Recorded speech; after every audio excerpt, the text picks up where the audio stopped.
Hi friends, welcome to PVSK cooking. ఈరోజు మునక్కాయ టమాటా కూర చేసుకునే విధానం చూద్దాం. ముందుగా ఒక ఉల్లిపాయని 4 టమాటాలని ఇలా సన్నగా తరిగి పెట్టుకోవాలి. ఇందులోకి 3 పచ్చిమిరపకాయలు ఇలా నేరుగా చీల్చుకోవాలి.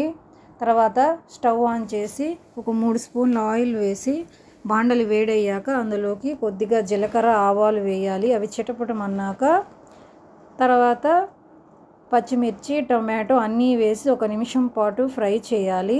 ఈ కర్రీ చాలా సింపుల్గా ఈజీగా అయిపోతుంది, చాలా టేస్టీగా బాగుంటుంది. తగినంత కొంచెం సాల్ట్ వేసుకోవాలి.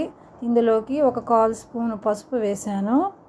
ఇవన్నీ కొద్దిసేపు ఫ్రై అయ్యాక టమాటాలు కూడా వేసి ఒక 5 నుంచి 10 నిమిషాలు మూత పెట్టి ఉడికించుకోండి. ఇందులోకి నేను కారం కూడా ఒక 1/4 స్పూన్ కారం కూడా వేసాను.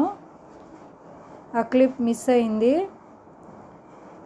కారం కూడా వేసుకోవాలి. ఇది చాలా బాగుంటుంది, చాలా సింపుల్గా చేసుకోవచ్చు. మసాలాలు కూడా ఏం వేయాల్సిన అవసరం లేదు. ముందుగా మునక్కాయల్ని 3 విజిల్స్ పెట్టి ఉడికించుకొని ఆ మునక్కాయల వాటర్తో సహా ఇందులో వేసుకోవాలి. ఇట్లా కూర చిక్కబడే వరకు మనం ఇలా మూత పెట్టి ఉడికించుకుంటూ ఉండాలి. లైట్గా ధనియాల పొడి కూడా మనము చల్లుకోవాలి. కూర చిక్కపడిపోయింది, చూసారు కదా.